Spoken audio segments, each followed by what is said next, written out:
Assalamualaikum warahmatullahi wabarakatuh. Di bab 8 kali ini saya akan membahas Assessing Command Line, yang dimana pembahasan pertama yaitu kita akan mengubah bahasa kita yang ada di Debian, karena seperti yang kita ketahui ketika kita melakukan proses instalasi di video sebelumnya, kita memilih bahasa kita, dan untuk bahasa saya sendiri saya memilihnya yaitu bahasa Indonesia. Dan pada video kali ini saya akan mengganti bahasanya ke Inggris. Oke, langsung saja kita buka VirtualBox-nya. Nah, sekarang kita akan mengganti bahasanya pada terminal. Kita ketik terminal.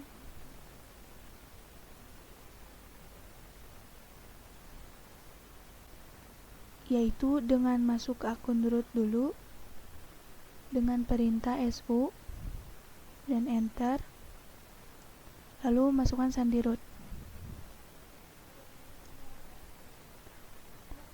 Lalu untuk mengganti bahasa, teman-teman bisa gunakan perintah sudo dpkg strip reconfigure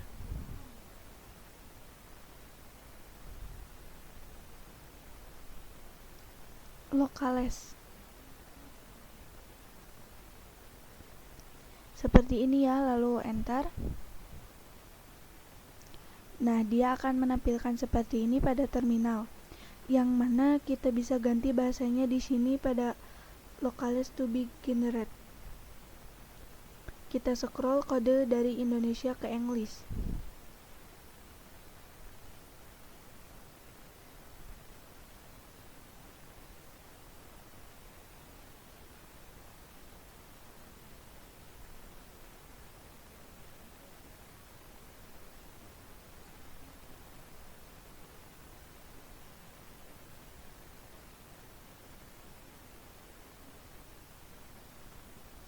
Yaitu in_us titik utv strip 8 utv strip 8.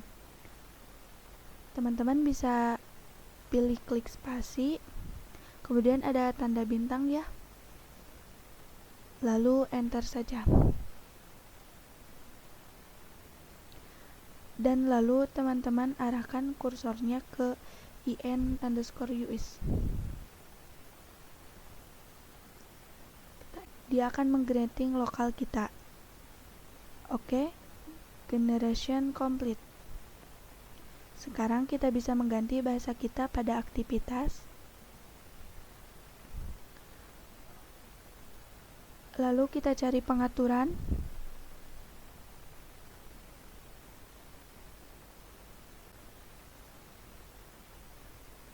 Lalu cari wilayah dan bahasa.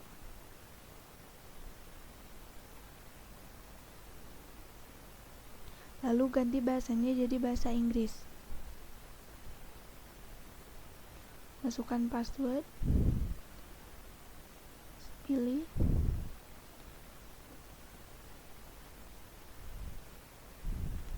Kita pilih.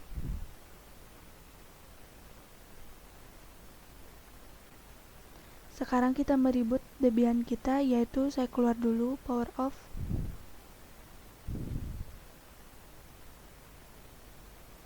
Terus saya start lagi.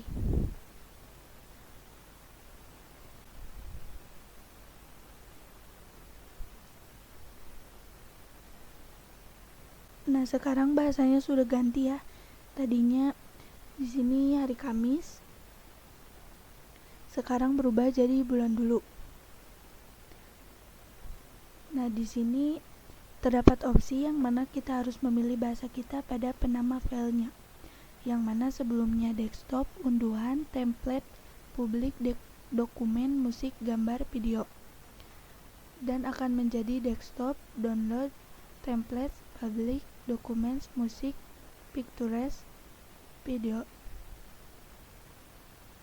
Karena saya ingin menggunakan bahasa Inggris, jadi saya update names.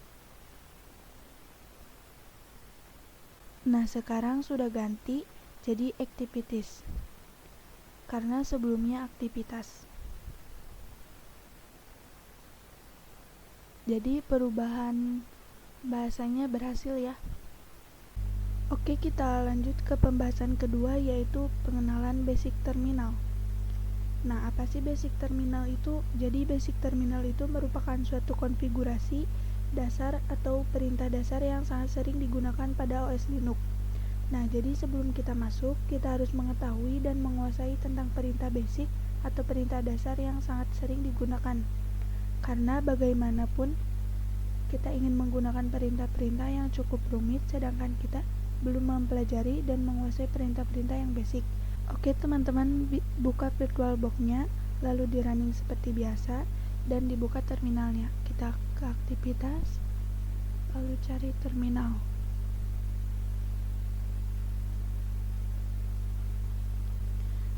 Di sini saya akan memperkenalkan dari penamaan yang terdapat pada terminal ini. Jadi terdapat Salma, Salma, terdapat lambang ini, dan juga dolar. Saya akan memperkenalkan teman-teman melalui dari nama. Apa itu nama? Sebelum tanda ini merupakan penamaan yang digunakan sebagai user, yang mana ini sudah kita terapkan ketika kita melakukan proses instalasi. Jadi terdapat parameter username, kita harus memasukkan, dan ini dia username kita yang kita gunakan, dan ini muncul ketika kita masuk ke Debian desktop kita. Jadi terdapat nama username, lalu kita diharuskan memasukkan password, barulah kita bisa masuk ke dalam desktop Debian-nya. Nah, itu merupakan username. Lalu apa maksud dari nama ini? Ini merupakan hostname yang digunakan pada Debian server ini, yang mana hostname itu digunakan sebagai penamaan dalam jaringan.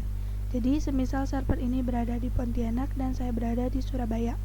Nah, ketika saya ingin meremote Debian server yang berada di Pontianak, maka saya harus menggunakan penamaan hostname ini sebagai penamaan untuk meremote. Jadi saya meremote nama Salma dan masukkan IP address-nya. Jadi sekali lagi, hostname ini atau Salma ini merupakan penamaan pada jaringan. Jadi ketika saya mengakses sebuah internet, maka terdapat nama ini yang akan muncul pada internet tersebut. Oke, lalu apa maksud dari tanda lengkung ini? Nah, jadi maksudnya adalah ketika terdapat lambang ini di terminal, kita itu menandakan bahwa kita sedang berada di home directory. Saya akan memberitahu kepada teman-teman untuk mengecek nama username kita itu dengan perintah woami, lalu enter. Nah, ini menandakan bahwa username saya Salma. Dan kita juga bisa mengecek nama hostname kita dengan perintah hostname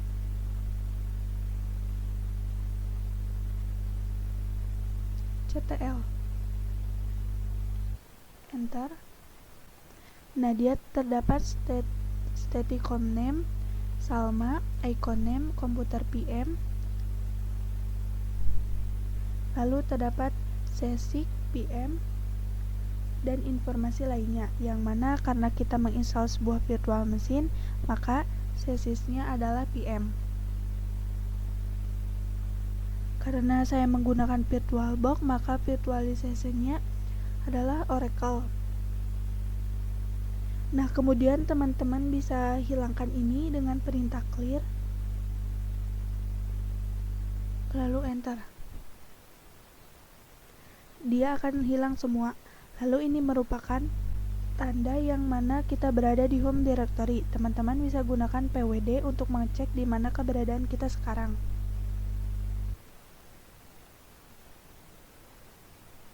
Nah, sekarang kita sedang berada di home/salma.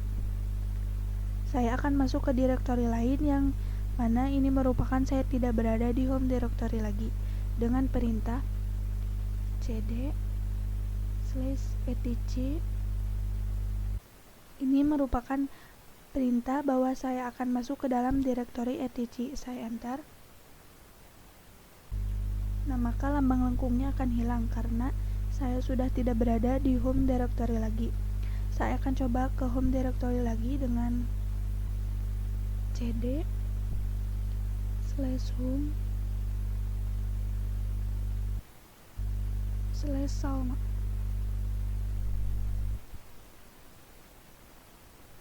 Nah, maka tanda lekungnya muncul lagi. Lalu apa maksud dari lambang dolar ini? Ini merupakan penandaan hak akses. Ketika terdapat lambang dolar, maka ini menandakan bahwa teman-teman hanya memiliki hak akses user biasa. Jika teman-teman terdapat lambang pagar, maka itu menandakan bahwa teman-teman memiliki hak akses root atau hak akses yang paling atas, karena terdapat beberapa direktori atau file yang mana itu hanya bisa diakses menggunakan root. Nah, caranya agar kita bisa masuk ke dalam hak akses root, teman-teman bisa masuk dengan perintah su, lalu masukkan password rootnya.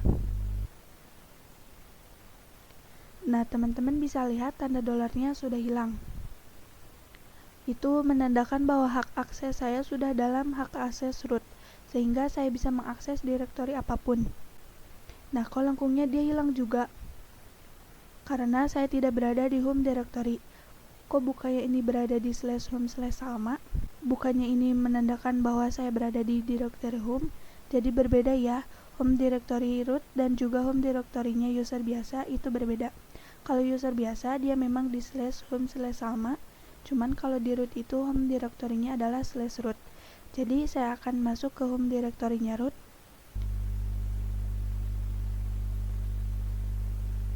/root. Enter. Nah, sekarang saya sudah berada di home directory-nya root dan terdapat logo seperti ini, yang dimana ini menandakan bahwa sedang berada di home directory. Saya akan coba pwd untuk mengecek di mana keberadaan saya sekarang. Berada di root. Oke, untuk keluar dari root teman-teman bisa exit aja. Oke, sudah di user biasa.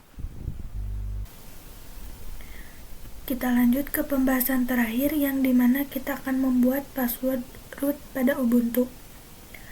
Nah, jadi Ubuntu itu berbeda ya dengan Debian, yang mana ketika proses instalasi Debian itu terdapat parameter password root, sehingga kita bisa membuat password root secara langsung ketika proses instalasi ketika di Debian.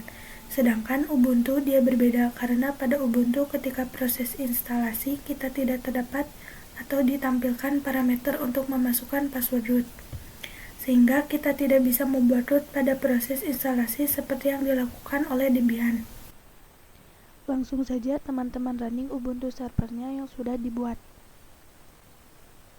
Lalu teman-teman login sebagai user, masukkan password.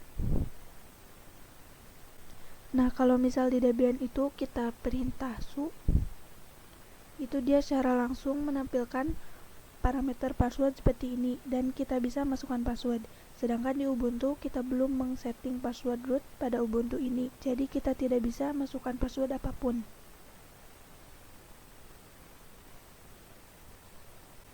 Sehingga kita buat password rootnya dengan perintah sudo passwd.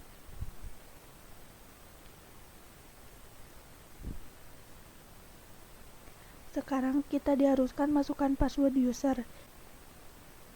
Jadi ini bukan membuat password root terlebih dahulu, tapi kita diharuskan masukkan password username kita.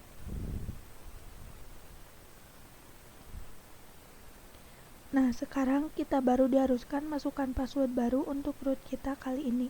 Saya akan gunakan sandi yang berbeda, yaitu 127.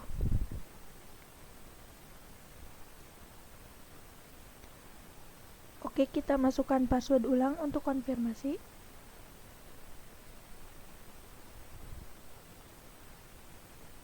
Sekarang kita sudah bisa masuk ke hak akses root, yaitu dengan perintah su, lalu masukkan password tadi 127. Oke, sekarang kita sudah bisa masuk ke dalam user root. Sekarang kita bisa cek apakah kita udah nggak berada di user root dengan perintah pwd.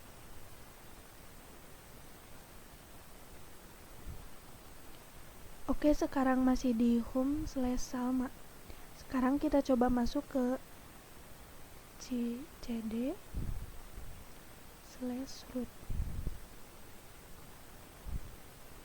dan kita pwd. Oke, sekarang kita berada di root. Mungkin cukup sekian pembahasan accessing command line. Wassalamualaikum warahmatullahi wabarakatuh.